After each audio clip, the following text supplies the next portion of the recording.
말씀 향기 제8과 회개와 거듭남. 내가 의인을 부르러 온 것이 아니요 죄인을 불러 회개시키러 왔노라. 누가복음 5장 32절. 그러므로 너희가 회개하고 돌이켜 너희 죄 없이 함을 받으라. 이같이 하면 새롭게 되는 날에 주 앞으로부터 이를 것이요. 사도행전 3장 19절. 회개란 무엇인가? 회개란 과거의 잘못된 생활을 뉘우쳐 그 방향을 돌이켜 바른 길을 택하는 것입니다. 기독교에서 회개는 신앙생활에 들어서는 첫 계단입니다. 그러므로 옛날의 선지자들도 백성들에게 회개를 부르짖었고 침례자 요한도 회개의 기별을 전했으며 예수께서도 그 전도의 첫마디를 회개하라 천국이 가까웠느니라고 하셨습니다. 그 제자들을 전도 사업에 내보내실 때에도 회개하라 천국이 가까웠다라고 전하라고 부탁하셨습니다. 이는 천국을 받아들이고 얻는 길이 회개에 있기 때문입니다. 회개하라는 말은 곧 죄인임을 알고 그 길에서 돌아서라는 말과 같습니다. 그러므로 이사야 선지자는 크게 외치라, 아끼지 말라, 내 목소리를 나팔같이 날려 내 백성에게 그 허물을, 야곱 집에 그 죄를 고하라고 부르짖었습니다. 우리가 선한 사람이 되고 바르고 옳은 길을 걸어가는 사람이 되려면 먼저 자신의 허물과 죄를 알아야 합니다. 자신의 잘못을 알지 못하면 고치고 바로잡으려는 생각조차 할 수 없습니다. 그런데 오늘날 많은 사람은 자신의 잘못이나 부족을 알려 하지 않습니다. 스스로 잘난 줄 알고 스스로 잘 아는 줄 알고 자기에게는 결점이 없는 줄 압니다. 그리하여 죄인이라든지 회개라는 말을 들으면 달가워하지 않습니다. 대부분의 사람이 아첨하는 말을 좋아합니다. 그러나 좋은 약이 입에는 쓰나 병 고치는 데는 이롭고 충성스러운 말이 귀에는 거슬리나 행함에는 이롭다는 격언이 있듯이 우리의 결함을 지적해 주는 것처럼 우리의 생애를 이롭게 해주는 것은 다시 없습니다. 우리가 어찌할꼬? 예수께서는 십자가에 달려 죽으신 지 3일 만에 부활하시고 40일 후에 승천하셨습니다. 예수의 제자들은 예수와 작별한 후에 예루살렘의 한 다락방에서 모여 예수의 말씀을 따라 성령께서 능력을 부어주시기를 기대하며 10일간 한마음으로 협력하여 통회하는 마음으로 간절히 기도하였습니다.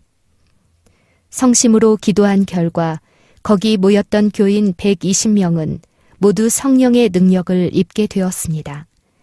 하지만 예수의 수제자였던 베드로는 예수께서 잡혀가실 때에는 재판 자리에 따라갔다가 3번씩이나 예수를 부인했던 사람입니다. 그런데 그가 회개하고 기도함으로 성령의 능력을 받은 후에는 예루살렘 성의 많은 군중 앞에서 큰 소리로 외쳐 예수를 증거하였습니다. 이스라엘 온 집은 확실히 알지니 너희가 십자가에 못 박은 이 예수를 하나님이 주와 그리스도가 되게 하셨느니라. 너희가 거룩하고 의로운 일을 거부하고 도리어 살인한 사람을 놓아주기를 구하여 생명의 주를 죽였도다. 사도행전 2장 36절, 3장 14절, 15절. 이 말을 들은 모든 자들이 마음에 찔려 부르짖기를 형제들아 우리가 어찌할꼬 라고 하였습니다. 죄를 지적하여 경고하는 일은 그처럼 사람들의 마음을 움직였습니다. 이에 베드로가 대답하기를 너희가 회개하여 각각 예수 그리스도의 이름으로 침례를 받고 죄사함을 얻으라. 그리하면 성령을 선물로 받으리라고 하였습니다. 그날 오후에 베드로는 성전에서 그러므로 너희가 회개하여 돌이켜 너희 죄 없이 함을 받으라. 이같이 하면 유쾌하게 되는 날이 주 앞으로부터 이를 것이요 라고 외쳤습니다. 여기서 유쾌하게 되는 날이라 함은 곧 죄의 속박에서 완전히 건짐을 받을 구원의 날을 가리키는데 영원한 구원에 참여할 조건은 믿는 것과 회개입니다. 회개와 거듭남. 앞에서도 말했지만 기독교가 말하는 회개는 단순한 뉘우침이나 죄에 대한 인식 또는 약간의 개선이 아닙니다. 그것은 완전한 방향 전환입니다. 지금까지의 생활 상태와는 완전히 다른 생활 상태로 들어가는 것입니다. 그것은 거듭남, 즉 중생이라는 말로도 표현됩니다. 회개와 중생은 동일한 경험의 양면으로 다만 관점이 다를 뿐입니다. 회개는 사람 편에서 되는 것이요, 거듭남은 하나님 편에서 이루시는 일입니다. 한 번은 예수께서 그 제자들에게 진실로 너희에게 이르노니 너희가 돌이켜 어린아이들과 같이 되지 아니하면 결단코 천국에 들어가지 못하리라고 말씀하셨습니다. 장성한 사람에게 어린아이가 되라는 것은 참으로 이해할 수 없는 말입니다. 에티오피아 사람이 피부 색깔을 바꿀 수 있겠느냐? 표범이 그 얼룩을 바꿀 수 있겠느냐? 만약 바꿀 수 있다면 언제나 악한 일만 하는 너희도 착한 일을 할 수 있을 것이다. 예레미야 13장 23절 쉬운 성경입니다. 사람이 자신의 노력이나 힘으로 회개한다고 해서 과연 얼마나 개선될 수 있을까요? 앞에 과에서도 말했지만 자신의 결심이나 맹세는 그렇게 힘있는 것이 아닙니다. 사람 편에서의 회개만으로는 근본적으로 아무것도 변화될 수가 없습니다. 어떤 사람들은 교육이나 수양의 힘을 과신하여 그것이 사람을 개과천선시킬 수 있다고 믿습니다. 악한 사람을 선한 사람이 되게 할 수 있다고 믿습니다. 그러나 그 품성을 완전히 변화시킬 수는 없습니다. 사도 바울과 같이 학식 있고 도덕적 수양이 있는 사람도 그 마음을 바로잡는 데는 무력함을 고백하고 탄식하였습니다. 거듭남의 경험. 그러나 오직 한 가지 방법이 있습니다. 그것은 다름 아닌 거듭남의 경험입니다. 한 번은 예수께서 니고데모라는 유대인 지도자의 방문을 받으신 일이 있었습니다. 니고데모는 학식 있고 문벌 좋은 훌륭한 인물로 당시 사내들인 의회의 의원이었는데 밤에 예수께 찾아와서 가르침을 받고자 했습니다. 그런데 그는 자신의 무력함을 바울과 같이 심각하게 느껴보지 못한 것 같았습니다. 예수께서는 이렇게 대답하셨습니다. 누구든지 물과 성령으로 태어나지 않는다면 그 사람은 하나님 나라에 들어갈 수 없다. 사람이 육체적으로는 그의 부모로부터 태어나지만 영적으로는 성령으로부터 태어난다. 내가 너에게 다시 태어나야 한다라고 말한 것에 너무 놀라지 마라. 바람은 제 마음대로 부는 법이다. 너는 바람 부는 소리는 듣지만 그 바람이 어디서부터 와서 어디로 가는지는 알지 못한다. 성령으로 다시 태어나는 모든 사람도 이와 같다. 요한복음 3장 5절에서 8절 쉬운 성경입니다. 이 말씀에 따르면 참된 회개는 곧 거듭나는 것, 곧 어린아이가 어머니 배에서 새로 나는 것처럼 새 사람이 되어 나오는 것을 말합니다. 그런데 사람이 자기 스스로의 힘으로는 거듭날 수 없습니다. 그러므로 자비하신 하나님께서는 인간의 능력 이상의 능력으로서 사람을 도우셔서 새로 남을 얻는 길을 열어주셨습니다.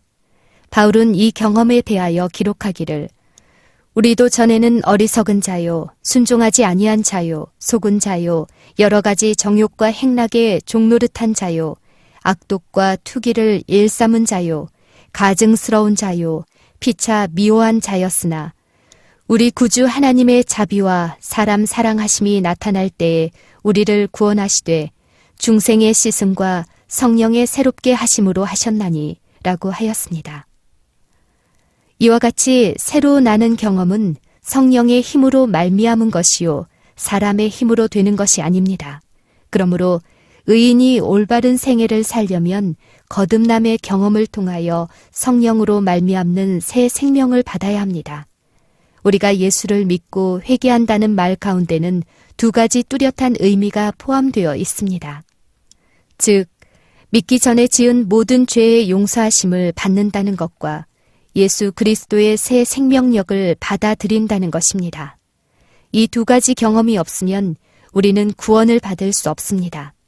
그런데 이 경험은 제3자가 볼 수 있거나 느낄 수 있는 것이 아닙니다. 마치 바람이 부는 것처럼 그 마음 속에서 이루어지는 영적 변화입니다. 새로남의 계단. 우리가 이 경험을 얻기 위해서는 몇 계단을 밟아야 합니다. 첫째, 죄를 아는 것.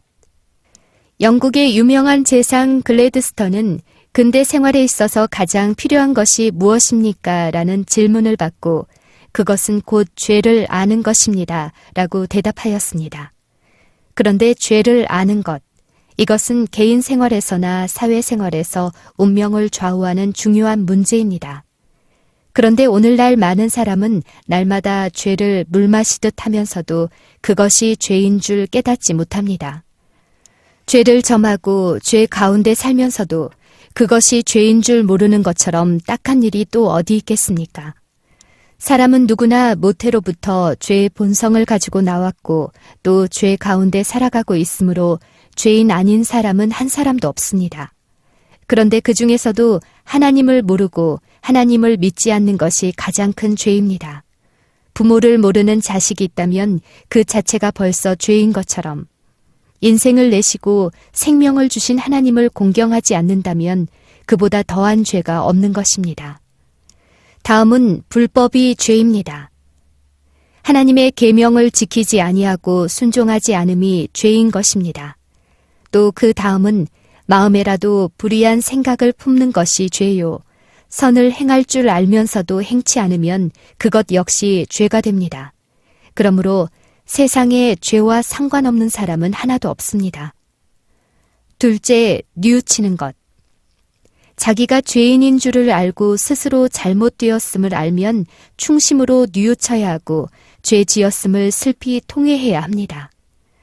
이 사실에 대하여 바울은 고린도 교회 신자들에게 편지하기를 내가 지금 기뻐함은 너희로 근심하게 한 까닭이 아니요 도리어 너희가 근심함으로 회개함에 이른 까닭이라. 하나님의 뜻대로 하는 근심은 후회할 것이 없는 구원에 이르게 하는 회개를 이루는 것이요 세상 근심은 사망을 이루는 것이니라고 하였습니다. 여기서 근심이란 마음에 슬퍼하고 통회함을 뜻하는 말입니다. 구원에 이르게 하는 하나님의 뜻대로 하는 근심은 새로운 생애를 살기 위한 전환점을 이루는 통회입니다. 이것은 유감스럽다거나 섭섭하다는 정도의 것이 아닙니다. 하나님의 지극한 사랑과 예수 그리스도의 십자가의 그 고통스러운 장면을 생각할 때 이것이 모두 나의 죄 때문이라는 것을 절실히 느낄 때 참을 수 없이 일어나는 마음의 감동과 아울러 죄를 미워하고 죄를 원수처럼 가증하게 여기게 되는 감정입니다. 이러한 뉘우침과 통회가 우리의 경험에 있어야 합니다. 그런데 바울은 하나님의 인자하심이 너를 인도하여 회개케 하셨다라고 말하였습니다. 하나님의 영적 감동이 아니고는 아무도 이러한 경험을 맛볼 수 없습니다. 이것이 성령의 거듭나게 하시는 섭리인 것입니다. 셋째, 죄의 고백. 죄에 대한 절실한 생각과 통회로 마음의 아픔을 느낄 때 위안과 평안함을 얻는 방법은 곧 죄의 고백입니다.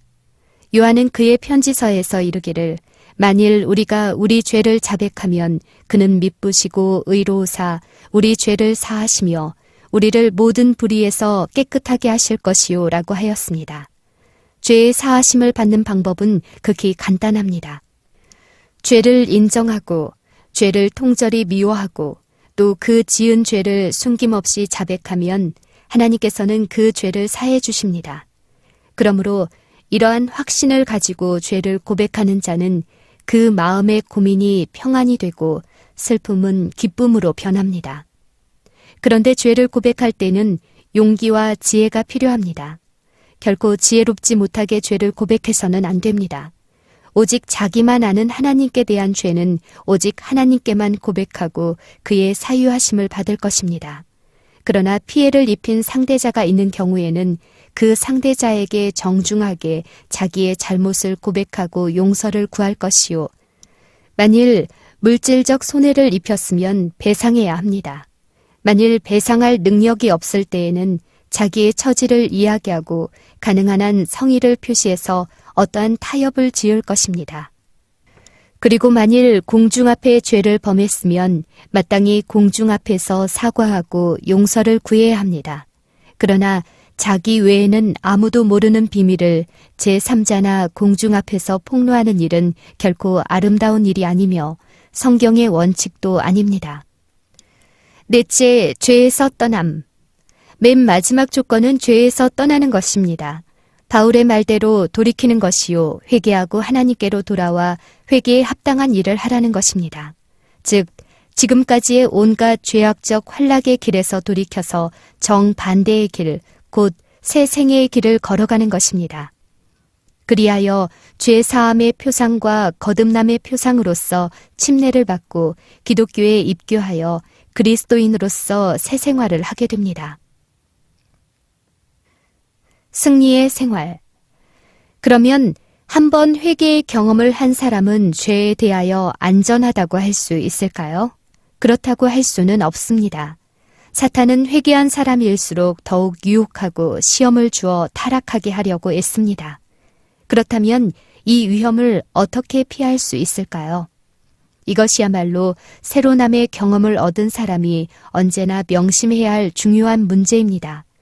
그 비결은 오직 하나뿐입니다. 곧 우리의 능력의 근원이 되시는 그리스도를 성령을 통하여 우리 마음에 거하시게 하는 것입니다.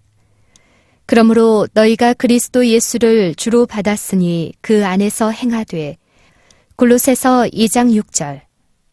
마음에 예수를 주로 모시고 내 자신을 십자가에 못 박아야 합니다. 곧 나를 죽이고 그리스도가 나를 주관하시게 할 때에 틀림없이 승리의 생활을 계속하게 될 것입니다. 나의 결심. 나를 구원하시기 위하여 십자가에서 돌아가신 것을 믿을 뿐 아니라 주님을 전적으로 신뢰하고 순종하며 하나님이 원하시는 열매 맺는 생활을 하기로 결심합니다.